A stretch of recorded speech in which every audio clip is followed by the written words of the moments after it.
être esclaves des hommes qui n'ont rien à voir avec Dieu. Voilà. Mais je demandais aussi, par rapport au sens de la responsabilité, à qui la faute? Est-ce aux fidèles de l'Église corps du Christ du siècle présent, ou bien ça serait carrément aux serviteurs de Dieu du siècle présent? La faute n'est pas aux fidèles.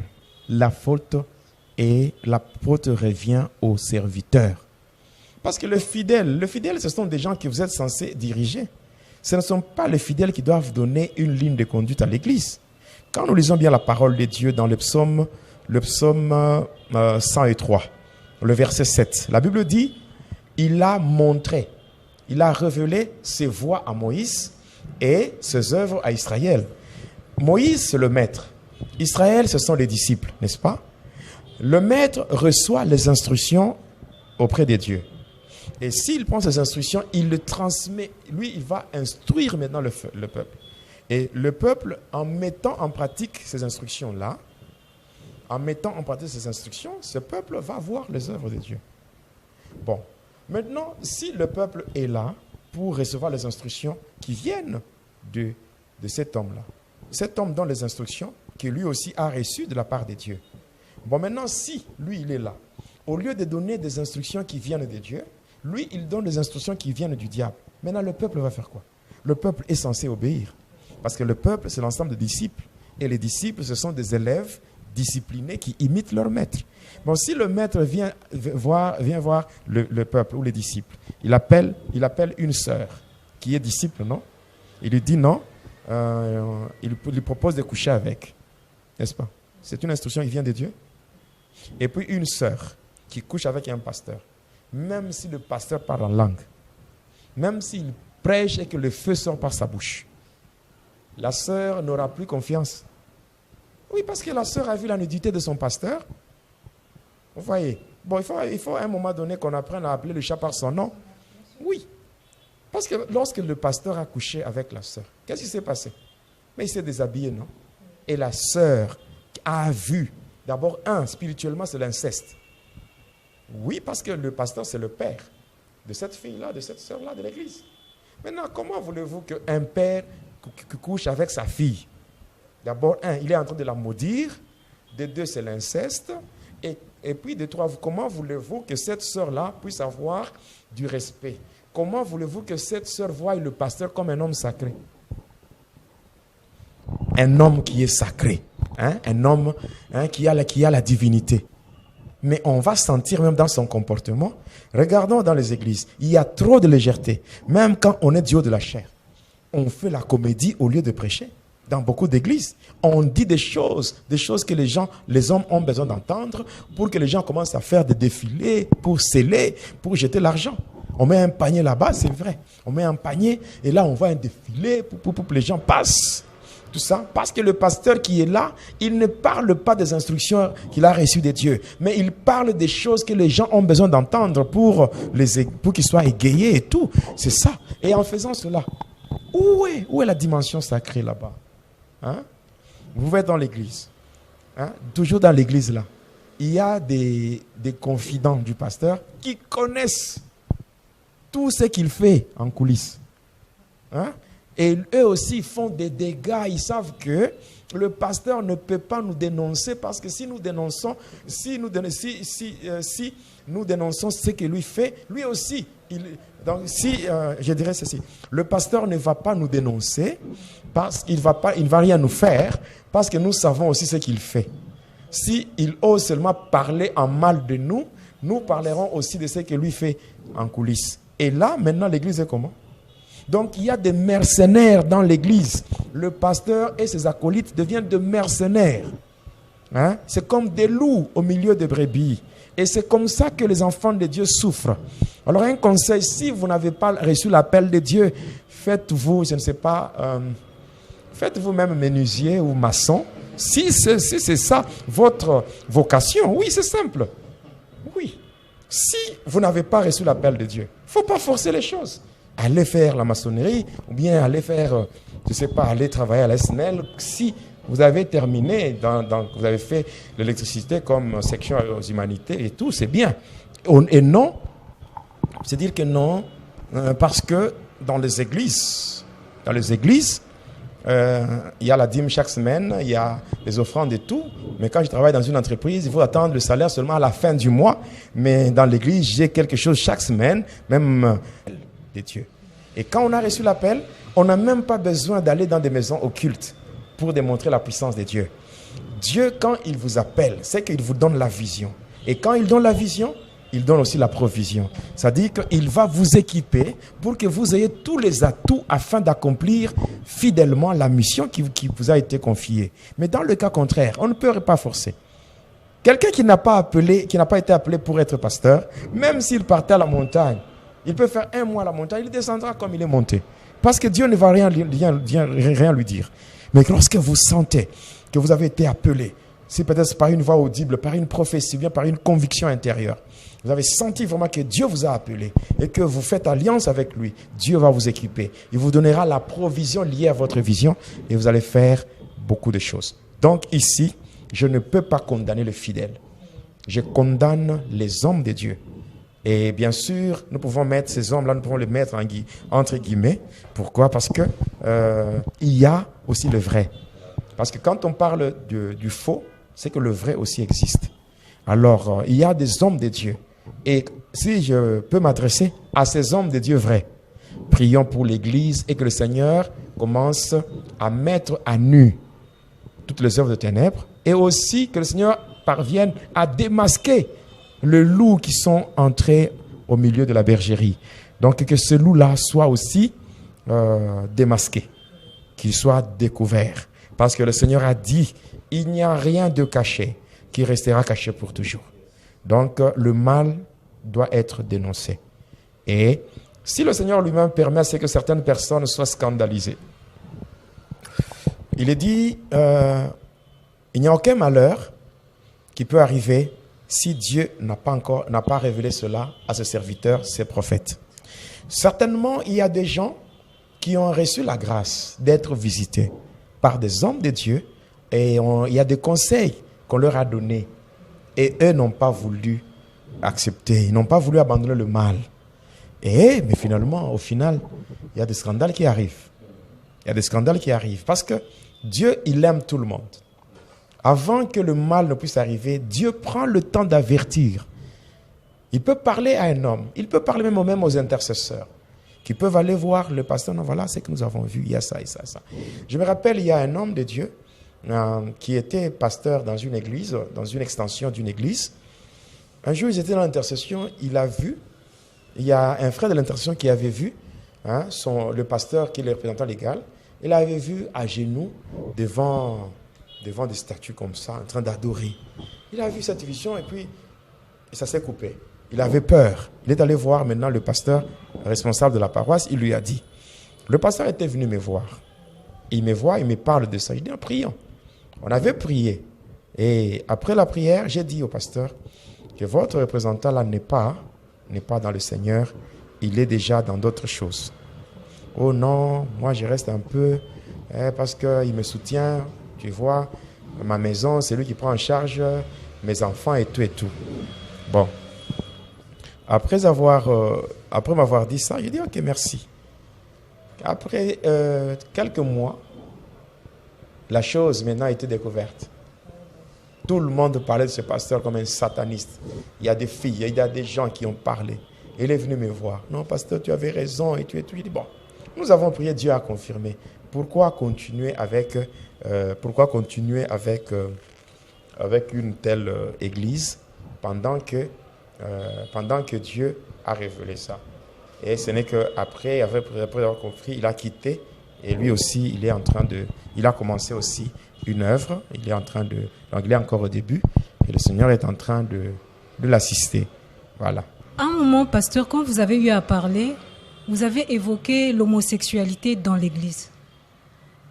Et c'est devenu, on peut dire, monnaie courante, parce que c'était quelque chose qui, à l'époque, n'était pas mis à nu aux yeux des gens. C'était quelque chose de secret, de caché. Mais aujourd'hui, il y en a qui n'ont pas honte de le pratiquer, et même que l'on sache qu'ils le sont. Alors, vous pouvez nous dire l'impact spirituel de l'homosexualité dans la vie d'un homme. Par rapport à votre expérience, de l'autre côté, en tant qu'ex-sataniste et actuellement en tant que pasteur, serviteur de Dieu. Ok. L'homosexualité, c'est parmi les éléments liés au plan d'action de Satan. Vous savez, l'Église, elle est appelée à créer le réveil spirituel. Mais le diable cherche à ce que l'Église soit apostate.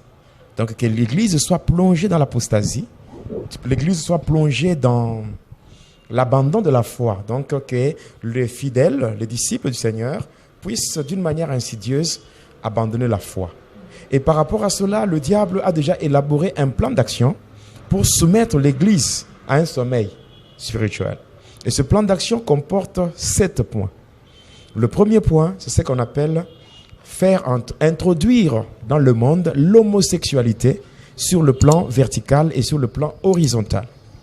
Le deuxième point, c'est combattre et nier la manifestation du Saint-Esprit. Le troisième point, c'est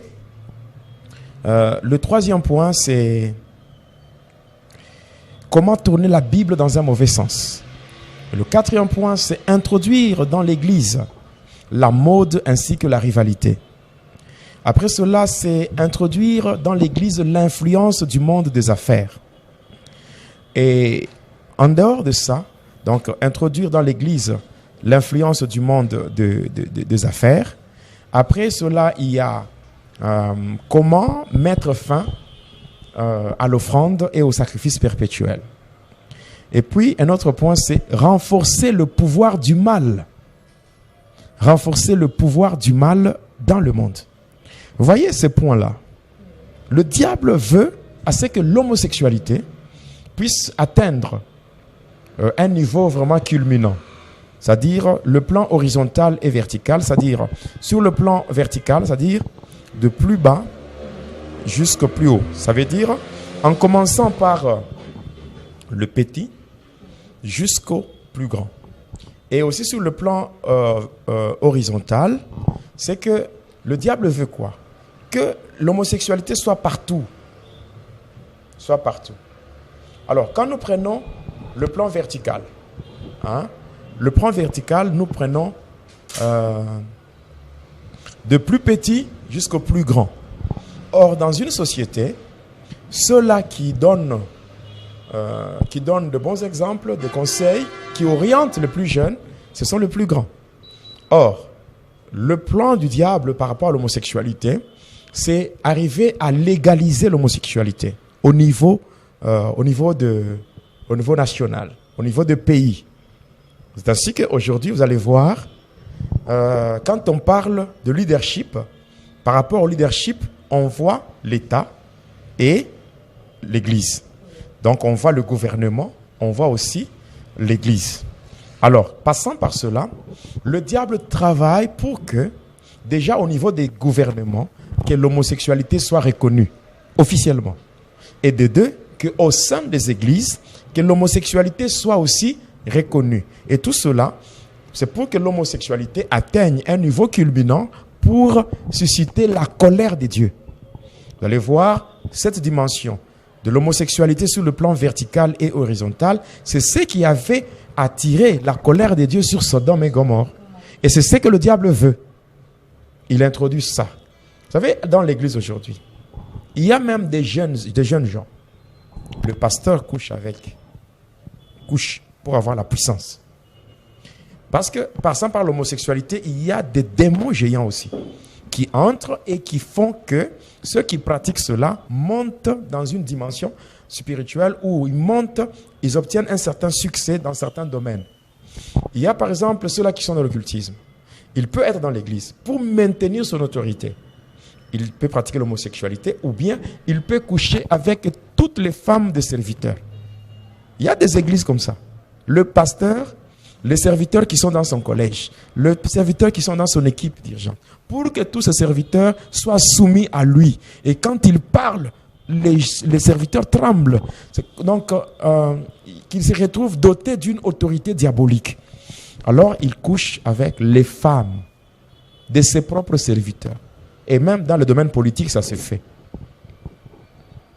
Quelqu'un qui a des serviteurs ou des travailleurs avec lui, il se subalterne, mais il va coucher avec les femmes de ce subalterne pour avoir l'autorité. Et ainsi, dans certaines églises, quand le pasteur parle, on ne sait pas le contredire. On ne sait pas lui apporter même une correction pour qu'il retourne sur le droit chemin. Pourquoi? Parce qu'il est doté d'une certaine autorité qu'il a récupérée en couchant avec les femmes de ses serviteurs. Il y a des pasteurs comme ça. Toujours dans l'église, il y a des églises où, selon les rituels de la Kabbale et les rituels du sacerdoce inspiré, il y a des églises au niveau de l'estrade, là où on monte la chair. Qu'est-ce qu'on fait? On demande de chercher des enfants des prématurés. Et là, on va mettre la chair, l'estrade là-bas, on creuse là-bas. On enterre. Et maintenant, quand l'enfant là, prématuré, quand cet enfant, donc c'est horrible, même, ils vont plus loin dans leur rituel là. Ce sont des gens qui sont sadiques. Il y a des fois, ils volent même des enfants vivants. Et les enfants, les bébés enterrés vivants dans les églises. Hein? Maintenant, quand l'enfant d'abord va mourir, il meurt d'abord étouffé. Et par après, quand il va se décomposer. Quand il se décompose, qu'est-ce qui sort? Oh, voilà, les asticots. Maintenant, le nombre de fidèles sera fonction du nombre des asticots. Oui. Et c'est comme ça qu'il y a des églises avec des foules. Et tout ça, ce n'est pas Dieu. Ce n'est pas Dieu. Et tous ces gens sont envoûtés au point que, à l'église, c'est devenu, ce qui prime beaucoup plus, c'est des stars, donc le végétariat. Et le pasteur lui-même, quand vous le voyez, vous voyez une star. Oui, vous voyez une star qui est là devant. Et les gens sont là, des fanatiques.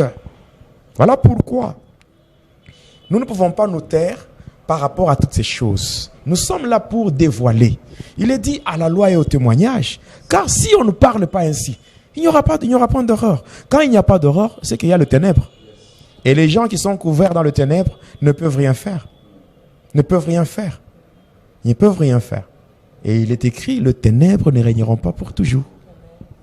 Alors, comme les ténèbres ne peuvent pas régner pour toujours, le Seigneur suscite des gens comme moi, et qui prennent le risque de dévoiler ces choses au détriment de leur propre vie, parce que nous savons que notre vie c'est Jésus. Et sachant que notre vie c'est Jésus, on n'a rien à craindre. Parce que tant que Jésus n'a pas encore dit son dernier mot, le mal ne peut pas nous arriver. Le mal arrivera, mais le Seigneur nous délivrera. Selon qu'il est dit dans le psaume 34, le verset 20, le malheur atteint souvent les justes, mais l'Éternel l'en délivre toujours. Donc moi, personnellement, je n'ai pas peur. Je sais, avant de quitter Lubumbashi, il y a un prophète qui est venu me voir et me dit, pasteur, le Seigneur me montre un 10e poison. Il dit, ah bon, le 10e. Mais c'est encore là, c'est encore peu. Qu'il te montre même le 20e. Parce que moi, j'irai jusqu'au 20e, 30e poison, j'irai, mais mourir, je ne vais pas mourir parce que les hommes ont préparé ma mort. Moi, je mourrai rassasié de jours et je quitterai ce monde seulement après avoir terminé la mission qui m'a été confiée par le Seigneur. Et contre vents et marées, j'irai et j'accomplirai pleinement la mission que le Seigneur m'a accordée, et en me plaçant sous le soleil, en me ramenant de la mort à la vie. Il sait lui-même le pourquoi. S'il m'a ramené de la mort à la vie, pendant qu'il y a des gens que j'ai laissés dans le séjour des morts, mais il m'a pris parmi ces gens, il m'a ramené. C'est pour que je fasse sa volonté. C'est pour que je puisse parler et que le peuple de Dieu soit vraiment éclairé par rapport à certaines bêtises que le diable a déjà introduites dans l'église de Dieu. Voilà.